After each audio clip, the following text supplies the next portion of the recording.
engagement is on.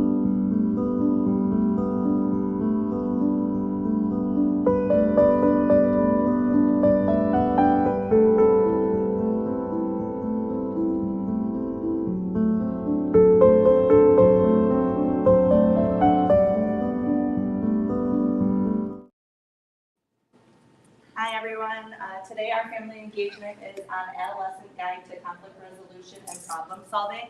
I'm Anna Dillon, I am the high school social worker and district homeless liaison. I'm Haidar Kafaji, I'm the middle school social worker. And I'm Kota Hadley, I'm a preschool through second grade social worker. This is our agenda for today. We have a lot of different areas that fall under the umbrella of conflict. First, we're going to start off with understanding conflict in adolescence. Then we're going to go through healthy versus unhealthy friendships, conflict in digital and social media, key skills for conflict resolution, building motivation and why it's important for conflict resolution, strategies for parents, and then some internal and external supports, and then resources, and then we'll do questions at the end. Are we translating? No. Today our purpose is what is conflict resolution? Conflict resolution is a way for two or more parties to find a peaceful solution to a disagreement amongst them. Conflict is something that comes up in everyday life. There's a lot of different areas that conflict may arise, whether it's personal matters, finances, politics, or just being emotional about something. So conflict resolution is important because it allows both parties to come up with to end the dispute and to come up with an agreement that is a win-win solution for everyone. Understanding conflict in adolescence. So as adolescents, they may encounter moments of conflict with individuals such as their peers, their siblings, their parents, people within their community. So it's very important for them to understand and learn ways to healthy respond to these conflict situations. So this is going to help them to avoid escalation and not make matters worse and be able to communicate in respectful ways to help get those win-win situations. Adolescence is also a time of growth, independence, and emotional development. So this is a key time for these skills to be really utilized. There's a lot of different areas that adolescents may experience conflict, including peer pressure, family dynamics, stress from school.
Chess Kid is fun.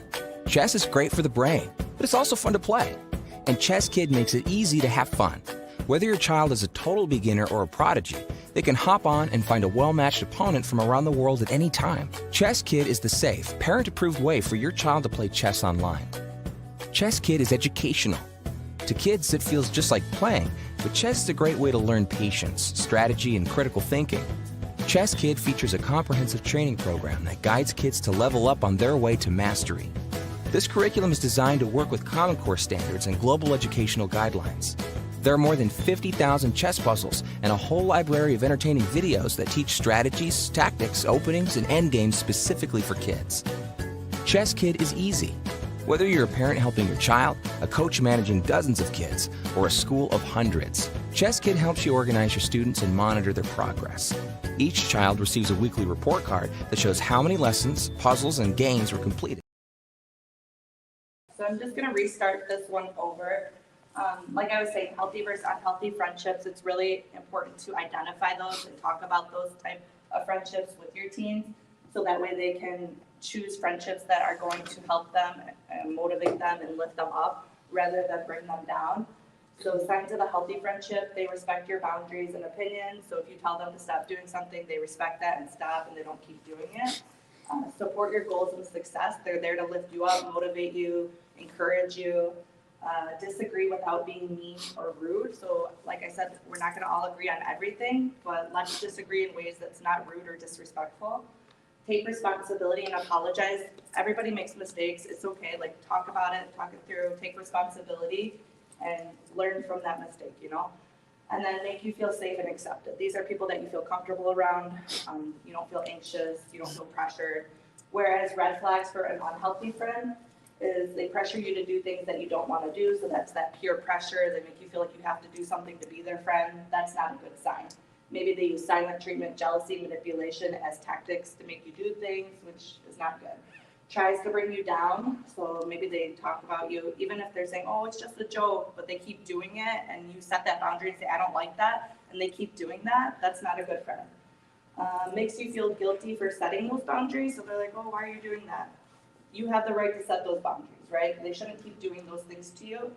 And then only when it benefits them. So maybe they only come around when it's something that brings something positive for them. Maybe they get to pick everything that you do in the friendship group and it only benefits their agenda.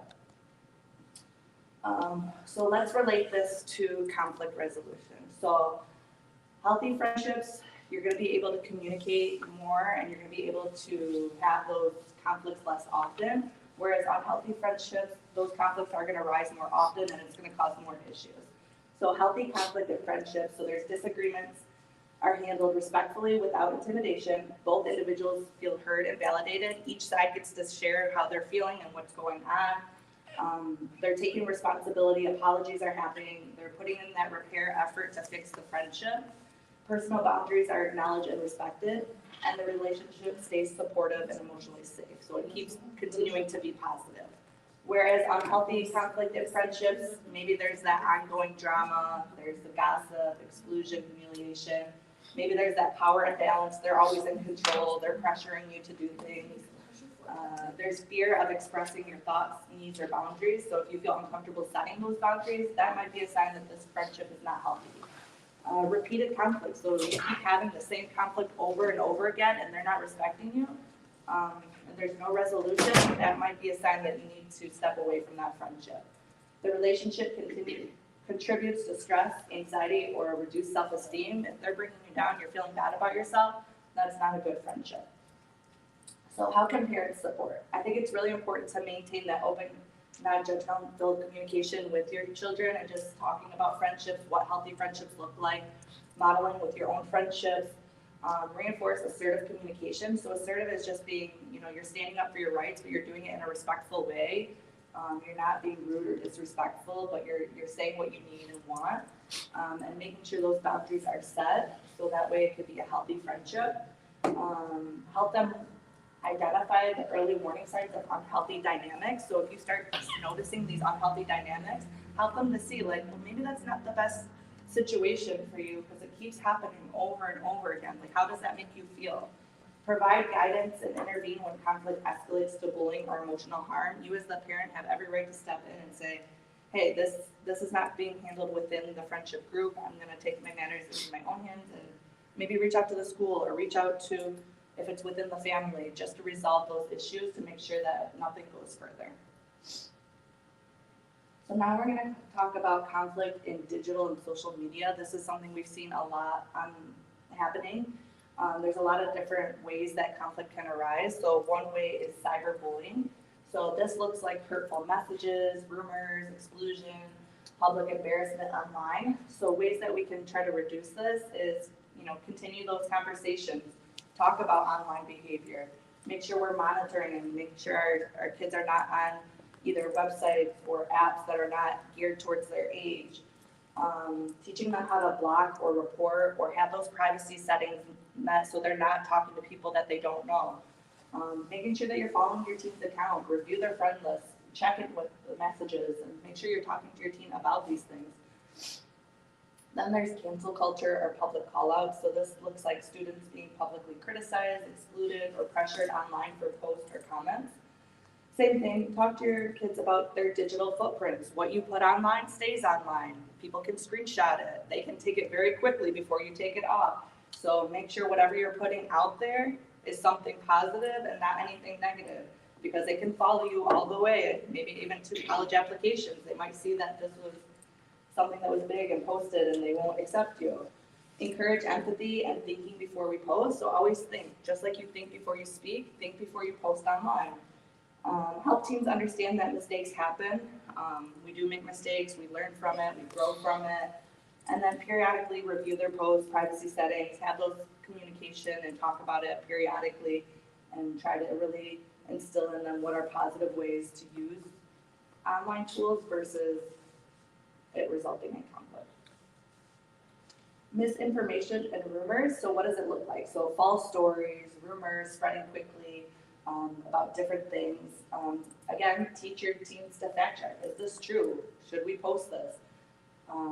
Is this kind? Is it necessary?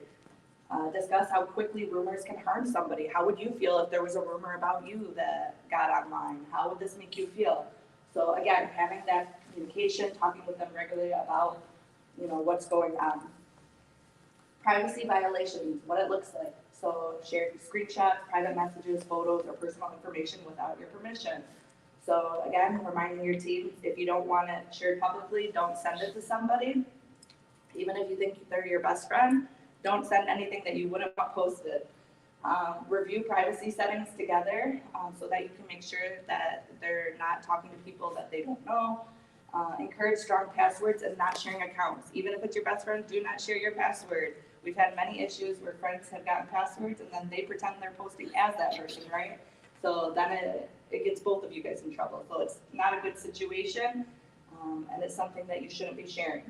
So make sure you're using parental controls, screen time tools when appropriate, and really trying to discuss appropriate online behavior with your teens.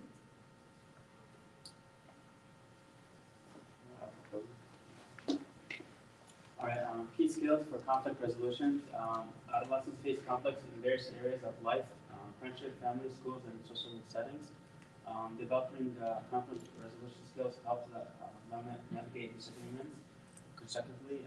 Here are some key skills for adolescents conflict resolutions. Self-awareness, effective communication, empathy, problem solving, negotiation, and compromise.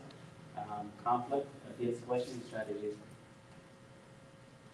Self-awareness helps adolescents understand their emotions, triggers, and reactions.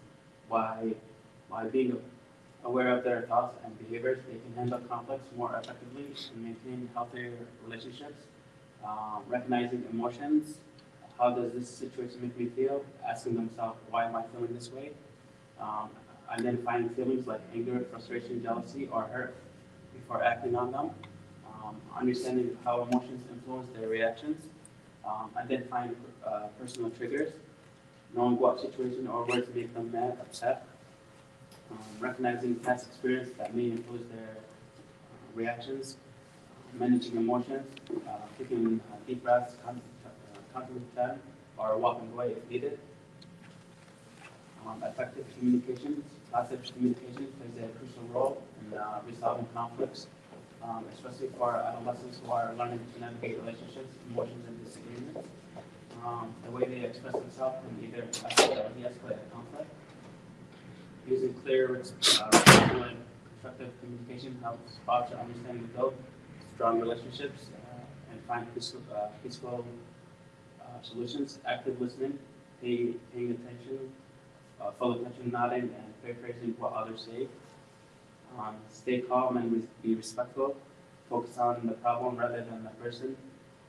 Take turns talking it out, avoiding passive aggressiveness. Navigate body language, being sarcastic or eye rolling or crossing your arms. Effective communication continued using I statements. For example, I feel emotion when the situation and because the reason, and I would appreciate it if there's a solution. For example, with your friends, I feel hurt. That means that's the emotion, and then when I'm left out, that's the plans because that's the situation, the reason because I value our friendship, and then the solution. I'd appreciate if you would continue communicating more about group hangouts. Um, and with siblings, I feel frustrated when you borrow my things without asking because it makes me feel like my space isn't respected. Please ask me next time. It helps to express emotion clearly, describe the behavior without blaming, explains why it matters, proposes a solution. Empathy helps them navigate disagreement in a way that fosters understanding, reduces hostility, and strengthens relationships. Developing empathy at this stage lays the foundation for healthier communication, emotional intelligence, and problem-solving abilities. Ways adolescents can show empathy during conflict resolutions, encouraging adolescents to truly listen to others' perspectives without interrupting helps them understand different viewpoints. Teaching teens to put themselves in someone else's shoes allows them to see how their reactions affect others. Understanding body language and tone of voice can help interpret unspoken feelings. Using I statements, I feel hurt, instead of blaming, you always reduce defensiveness.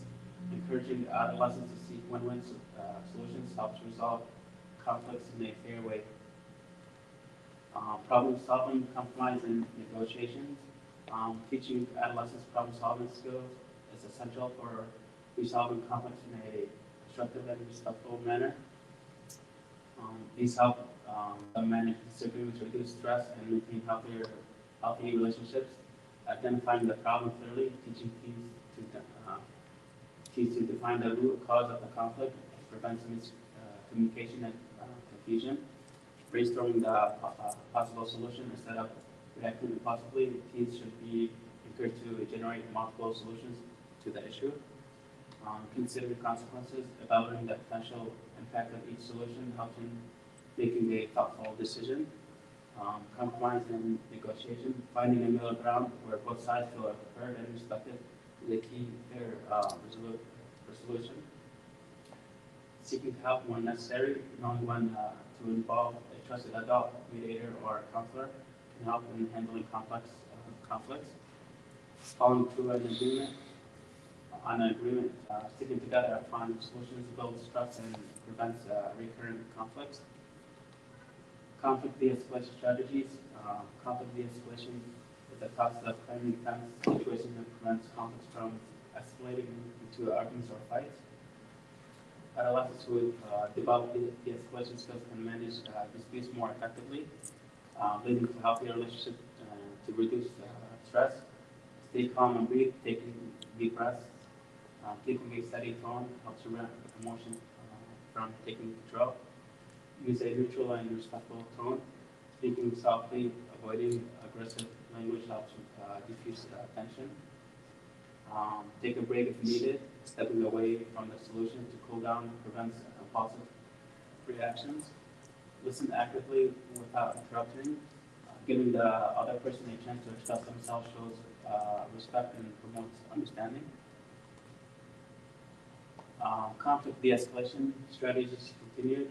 Use I statements instead of blaming, saying I feel frustrated when instead of you always do this, and this. Prevents defensiveness. Maintain open and non-threatening body language. Avoid crossing your arms, rolling your eyes, or clenching your fist, as these can escalate into conflicts. Acknowledge the other person's feelings, show empathy. I understand that you are upset, helps the other person feel heard. Find common ground. Looking for shared interests or goals can shift the focus from the conflict to a solution. Offer solutions, not ultimatums.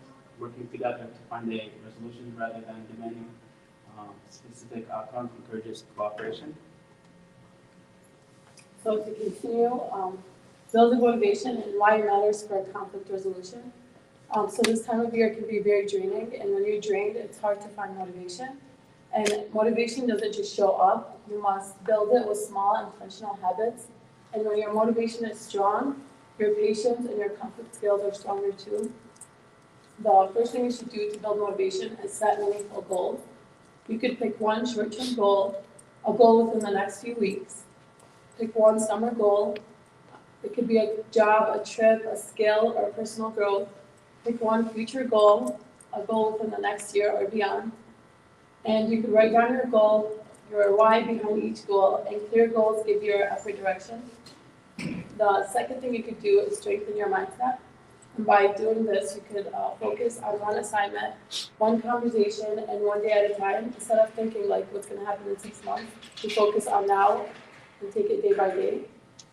Think positively. You can say things like, I got this, I'll try my best, now ask for help.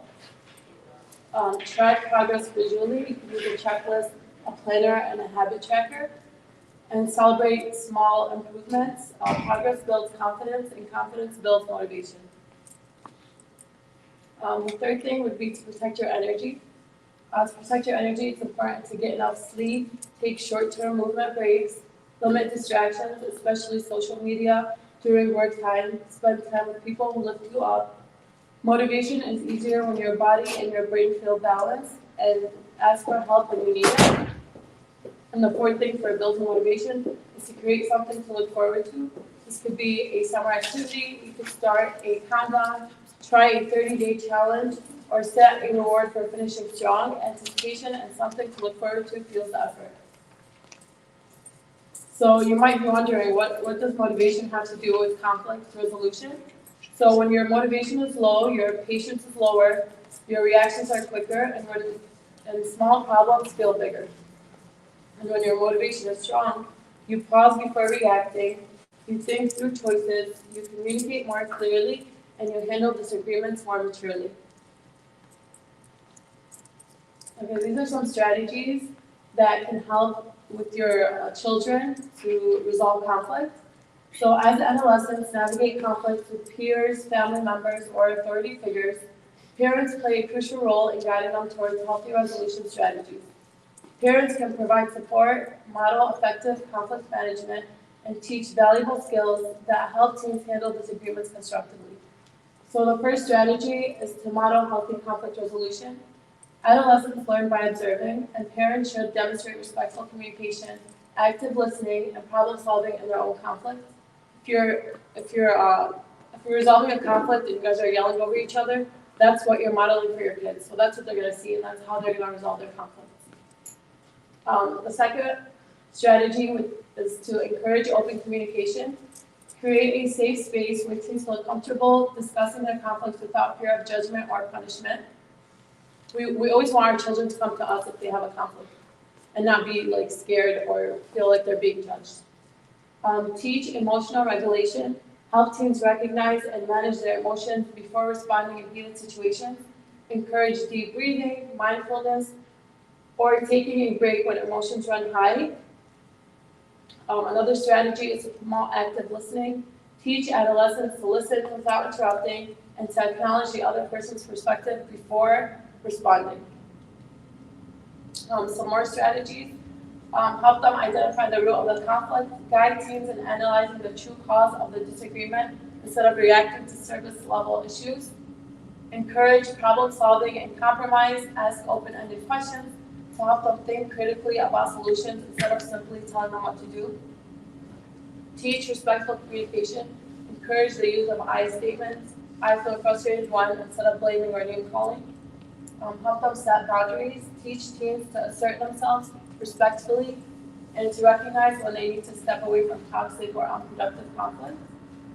Encourage a positive perspective on conflict. Teach that conflict is a normal part of life, and when handled well, can lead to growth and stronger relationships. And know when to step in. While allowing teens to resolve conflicts independently is important, intervene if the situation becomes harmful, involves bullying, or threatens their well-being. So some external and internal supports. Adolescents need a combination of internal supports, which include personal skills and family support, and external, which includes community and school resources. The external and internal supports, they need these to navigate conflicts effectively. These supports help them develop problem-solving skills, emotional regulation, and positive relationships.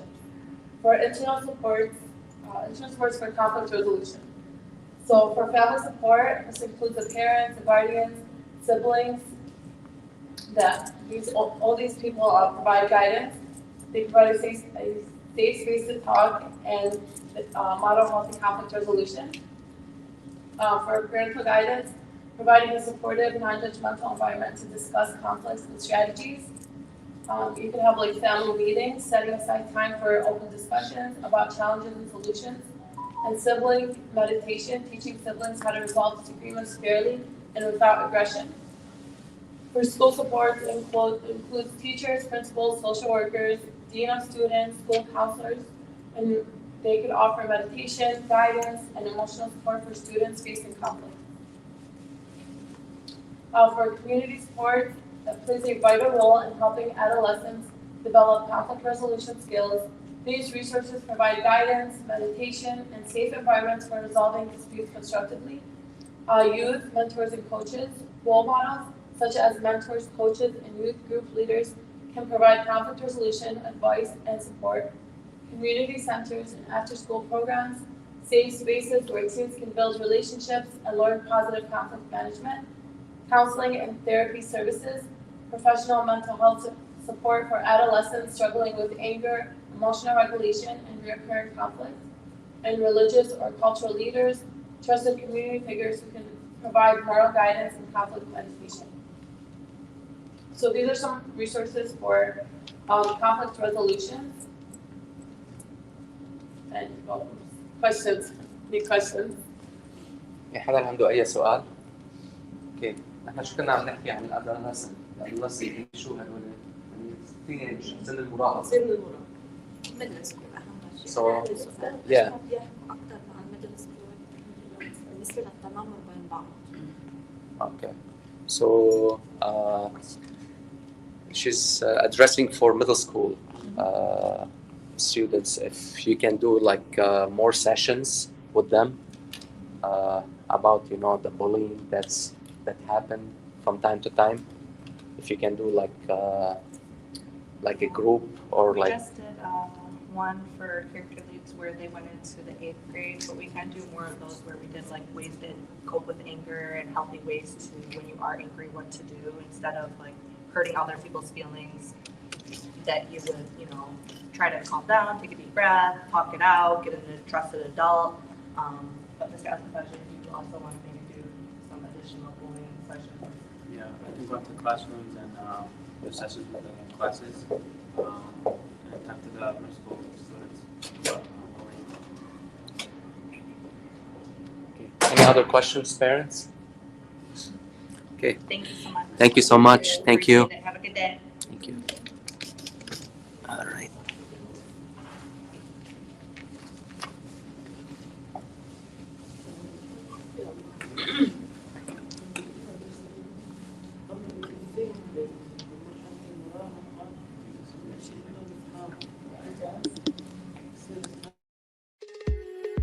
HES Academies have been serving the Detroit metro area for over 23 years, promoting academic excellence, leadership, and cultural diversity, ranking as some of the top schools in the state of Michigan. Our pre-K through 12th grade students enjoy tuition-free, state-accredited education by STEM-certified and highly qualified staff with no geographical restrictions, and with advanced placement, college dual enrollment, scholarship, and Arabic language programs. Noor International Academy in Sterling Heights at niapsa.org, Star International Academy in Dearborn Heights and in Canton at starpsa.org, Universal Academy in Detroit at universalpsa.org, and Universal Learning Academy in Westland at ulapsa.org. Join HES Academies today and enjoy a free Chromebook for every enrolled student.